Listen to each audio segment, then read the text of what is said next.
There is a particular kind of worry that arrives quietly, usually without invitation, in the later years of life. It is not panic. It does not keep you up every night, or send you rushing to the emergency room over ordinary aches. It is subtler than that.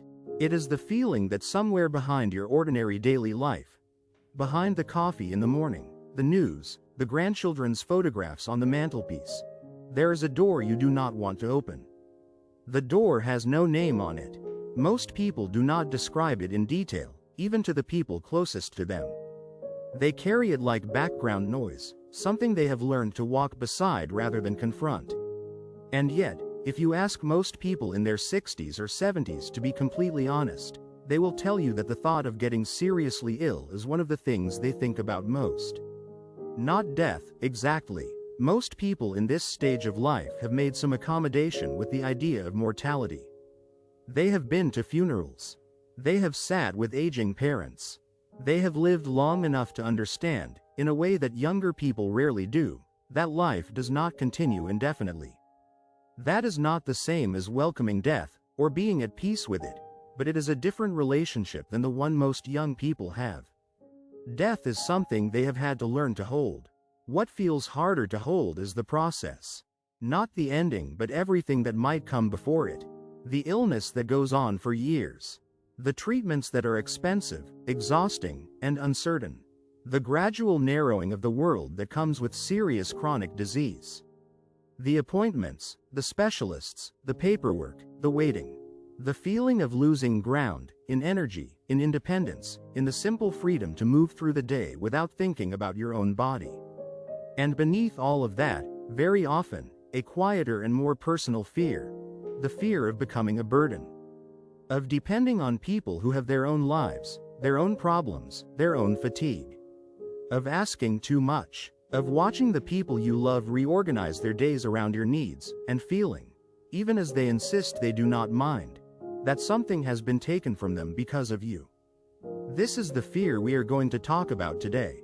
Not as a medical condition or a psychological diagnosis, but as a human experience that millions of people share and very few speak about openly. Because this fear deserves to be named and understood rather than simply managed or suppressed. It is worth saying at the outset that this fear is not irrational. It is not weakness. It is not hypochondria. Some people who work in mental health will describe health anxiety as a disorder to be treated.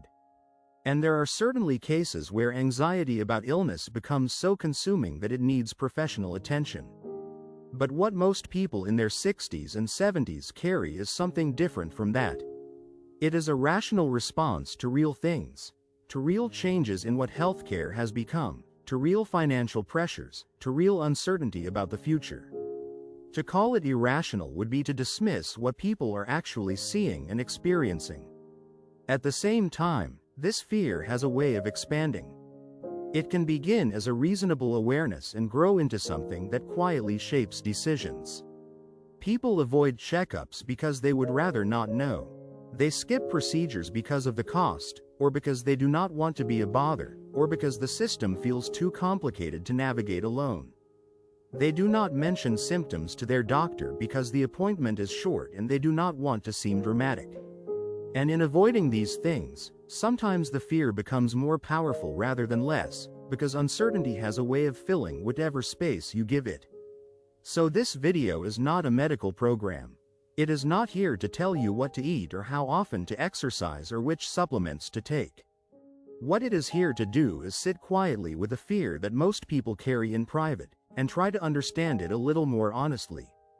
Where does this fear come from? What has actually changed in medicine and healthcare over the course of a lifetime? And how much of the anxiety people feel is a response to those real changes? What does the fear of illness actually mean when you look at it closely? What is it really about, beneath the surface? And what does it mean to live well alongside that fear, without pretending it does not exist and without letting it close the world down? These are the questions we are going to move through slowly, together, over the next 40 minutes. Not with urgency, and not with answers that are too neat to be believed. But honestly, and calmly, and with the respect that this subject deserves. Because you are not alone in carrying this. That much, at least, is worth knowing before we begin. To understand why the fear of getting sick feels the way it does for many people today, it helps to go back and remember what medicine looked like for the generation before us. If you grew up in the 1950s, 1960s, or even the early 1970s, your experience of healthcare was probably shaped by something quite different from what the system looks like now. There was, in most communities, a doctor. A single person, usually a general practitioner, who knew your family over time, who had seen your children through their illnesses, who recognized your face in the waiting room, who kept records not in a digital system with 17 different logins but in a physical file that he carried from one appointment to the next and could refer to at a glance. This doctor was not infallible. Medicine in those decades was less advanced in many important ways than it is today. Survival rates from serious illness were often worse. There were treatments that did not yet exist, and diseases that could not yet be managed as effectively as they can now. In purely technical terms, modern medicine has made extraordinary progress. Nobody would want to go back to 1960 for a heart attack or a cancer diagnosis. But there was something in that older relationship between patient and doctor, between patient and community hospital, that has been lost, and the loss matters more than it is usually acknowledged. It was continuity. It was the sense that the person treating you knew you as a person, not as a set of records arriving from a previous provider they had never met. When you walked into that doctor's office, you did not need to explain everything from the beginning. Your history was already known. Your fears were already, to some degree, understood. That continuity began to fragment over the course of the following decades. As medicine became more specialized, the idea of a single physician who managed your overall health gave way to a system in which different parts of the body are parceled out to different specialists. You see a cardiologist for your heart, a rheumatologist for your joints, a gastroenterologist for your digestive system. Each of these specialists may be extremely skilled at what they do, but each of them knows only their piece of the picture. There is no longer, in many people's experience, a single person who knows all of you. At the same time, the economics of medicine changed in ways that made the relationship between patients and healthcare providers increasingly transactional. Hospitals became larger and more corporate. Appointment times shrank. Studies have shown that the average time a primary care physician spends with a patient has declined significantly over the last 30 years. Where a visit might once have allowed for a proper conversation, about symptoms, about worries, about the larger picture of how you were doing, it now often feels like a series of checkboxes to be completed before the next patient is called in. Insurance added another layer of complexity that, for many people, feels almost designed to exhaust. The forms, the prior authorizations, the in-network and out-of-network distinctions, the explanations of benefit that seem to explain nothing, the appeals process, the denial letters. People who spent their careers doing demanding, skilled work now find themselves spending hours of their retirement trying to understand why a procedure was not covered, or negotiating with billing departments over charges that bear no obvious relationship to what they were told the treatment would cost. And the costs themselves are extraordinary.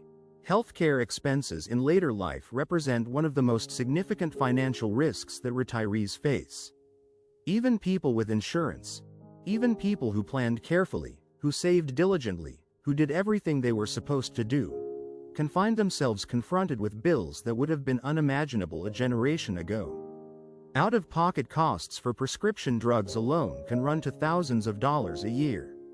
A serious hospitalization, even with coverage, can leave gaps that take years to pay off. Medical debt has become one of the leading causes of financial hardship and bankruptcy for older Americans, a fact that deserves to be said plainly, without euphemism, because it helps explain why the fear of getting sick is so thoroughly tangled up with the fear of financial ruin. This is not a matter of personal failure or poor planning. It is a structural reality. The system changed around people who had built their expectations based on what healthcare used to be, and the mismatch between those expectations and what actually arrived is part of what makes the anxiety so disorienting. People feel that they are being asked to navigate something they were never taught to navigate, something that was not supposed to be this complicated. None of this is to say that modern medicine has nothing to offer. It has extended lives and reduced suffering in ways that are genuinely remarkable. But the question of what medicine can do technically is separate from the question of whether the system that delivers it feels human, affordable, and navigable. And for millions of people in their later years, the honest answer to that second question is less and less. Understanding this context matters because it means the fear is not imaginary. It is not a projection of neurosis onto an otherwise reassuring system. The system genuinely is more complex, more expensive, and more impersonal than it was. The anxiety that many people feel when they think about facing a serious illness is, in significant part, a rational appraisal of what that experience is actually likely to involve. That does not make the fear easier to live with, but it does make it easier to understand. There is a kind of fear that does not announce itself. It does not arrive with visible symptoms or make itself known in dramatic ways.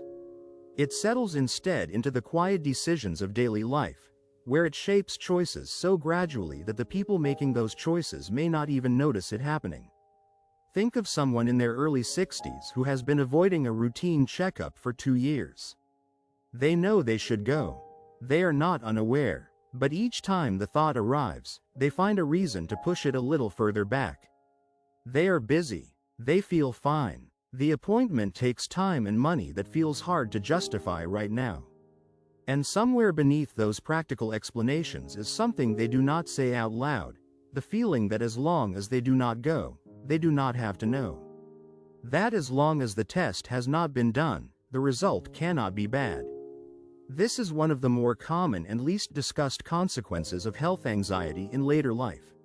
The avoidance that looks like procrastination but is actually a form of self-protection. The logic is understandable, even if the outcome is sometimes harmful. If the thing you are most afraid of is a diagnosis that changes everything, then not having the diagnosis feels, in a quiet way, like a kind of safety. There is also the matter of cost.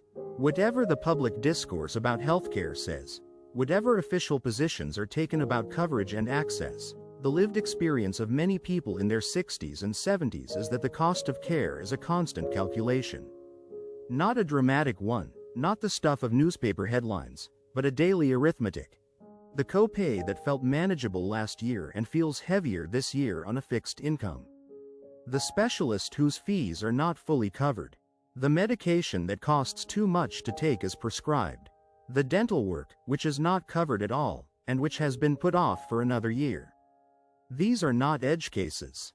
They are the ordinary arithmetic of getting older in a system that was not really designed to make this easy. And beneath the financial calculation, for very many people, is a calculation that has nothing to do with money at all. It is the calculation about burden. The fear of becoming a burden to family is among the most private and most widespread anxieties that older adults carry. It rarely surfaces in conversation, because to name it is to risk making the very people you fear burdening feel guilty for existing. But it is there. It lives in the mind of the person who says she is fine when she is not quite fine, because she does not want her daughter to worry. It lives in the mind of the man who hesitates to tell his son about the test results, because his son has 3 children and a demanding job and enough on his plate already. It lives in the thought that runs quietly underneath many conversations. I do not want to become the reason their lives get harder. This is not a small fear. It is, for many people, larger than the fear of pain or even of death. Because it is connected to something fundamental about how they understand themselves, as people who managed their own affairs, who did not require much, who carried their share. The idea of reversing that role, of becoming the one who is helped rather than the one who helps, feels like a loss of something essential. Like becoming someone different from the person they have always been. Hospitals make this worse. There is a quality to modern hospitals, for all their technical capability, that can feel profoundly dehumanizing. The rooms look the same. The light is the same. The gown that opens in the back and leaves you feeling exposed. The constant interruptions. The sense that you are a case being managed rather than a person being known. People who entered a hospital once as a young adult and found it unremarkable may find, in later life, that the experience has changed, not necessarily in the physical detail but in what it means. In youth, the hospital is something you pass through on your way back to ordinary life. In later life, it can feel less temporary. The walls say, "This is where things go wrong." And the efficiency of the staff, however kind they may be individually, cannot always counteract that feeling. Then there is the experience of managing a chronic condition across years and decades. The appointments that become part of the calendar the way school pickups once were. The medications to track, the lifestyle adjustments, the good periods and the setbacks. The way the condition becomes a kind of lens through which ordinary life is now filtered. Some things are easier now and some things are not possible in the way they once were. People manage this with remarkable grace, often. They adapt, they find accommodations, they continue to build meaning in their lives. But the weight of ongoing management is real, and it is not nothing. To carry it without complaint, as many people do, is its own form of quiet courage. But courage does not mean the weight is not there. When we try to understand what the fear of getting sick really is, at its deepest level, beneath the practical anxieties about cost and system and burden, we begin to encounter something that has less to do with medicine than it does with identity. Most people, through most of their adult lives, understand themselves in large part through what they can do.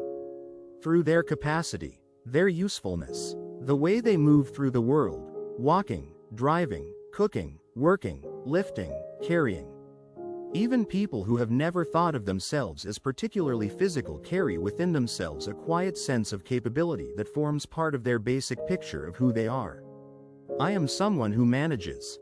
I am someone who does not need much help. I have always gotten through. Illness threatens that picture, not always permanently, not always dramatically, but it raises the possibility, and sometimes delivers the reality, of a self that cannot do what it once could. And for many people, this is experienced not merely as an inconvenience but as a kind of loss of self. As if the illness were not just happening to them but happening to who they are. This is worth sitting with, because it explains why the fear of serious illness often feels like something more than the sum of its practical parts. It is not only the bill, or the treatment, or the inconvenience. It is the threat to something that has taken a lifetime to build, a particular way of being in the world, a particular sense of one's own competence and independence and dignity. Independence, for many people in this generation, is not just a practical arrangement. It is a value, something they were raised to prize, something they work to protect, something they identify with so deeply that its absence feels morally as well as practically uncomfortable.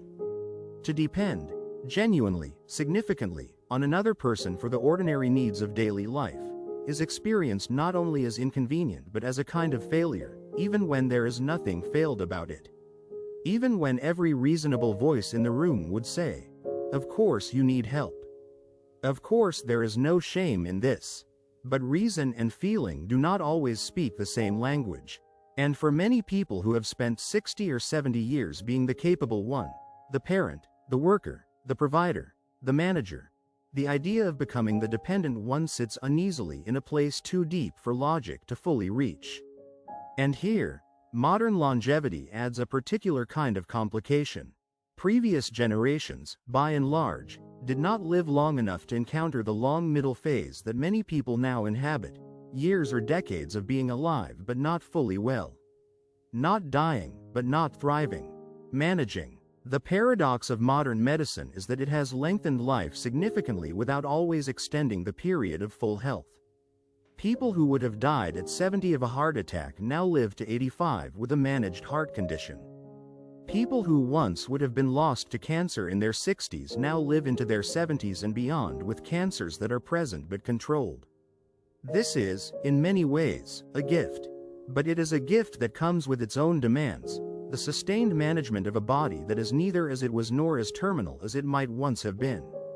It is a new kind of life experience, and most of the cultural stories we have inherited do not quite capture it. There is also something important to understand about the relationship between fear and control. Much of what we call health anxiety, the quiet background dread that many people in later life describe, is at its root a response to uncertainty. And uncertainty is hardest to bear when we feel that we have no influence over what happens next. This is partly why the erosion of the doctor-patient relationship matters so much emotionally, and not just practically. When you had a doctor who knew you, who you could call, who you trusted to tell you the truth and to help you understand it, you had, even in the face of serious illness, a sense that you were not entirely alone in navigating it. You had a guide. You had someone whose job it was to help you understand what was happening and what your options were.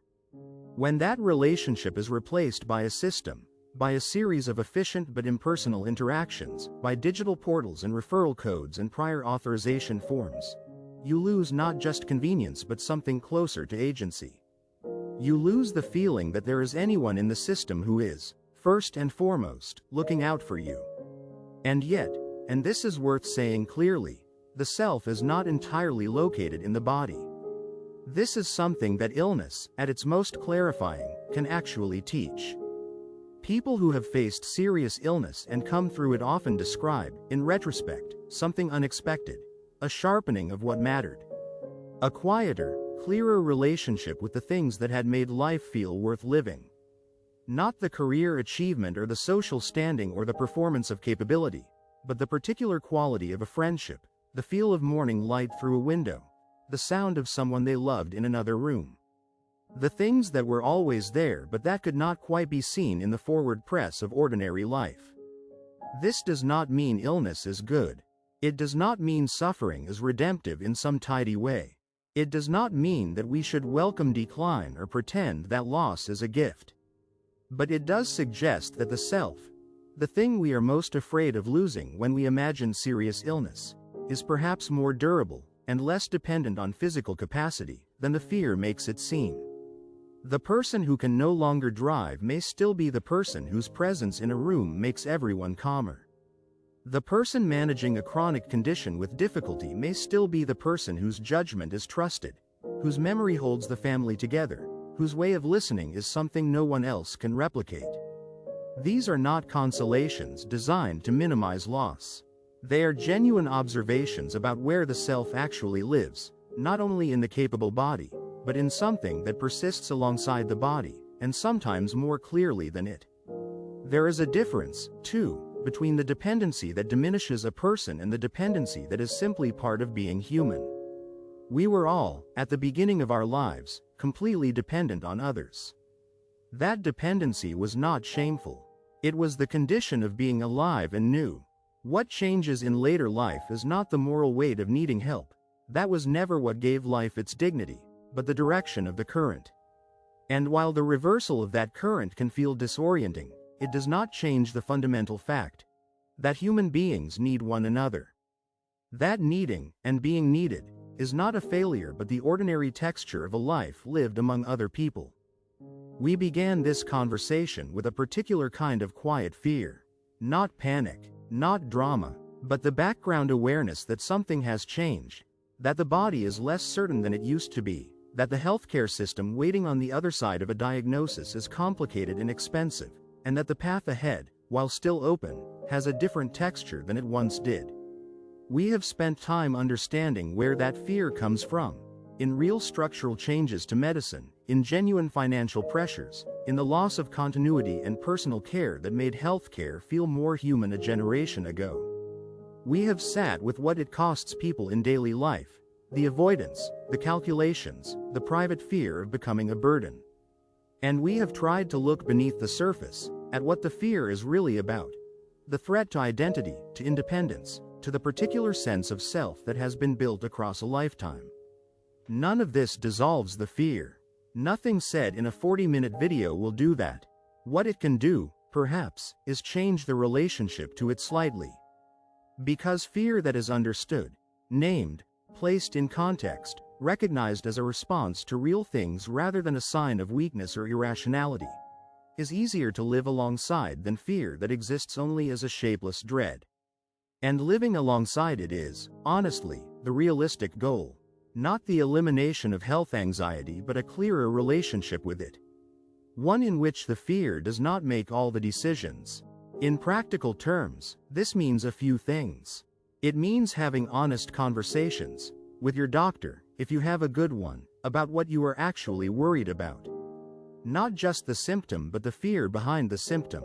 Most good physicians are grateful when patients are honest about this.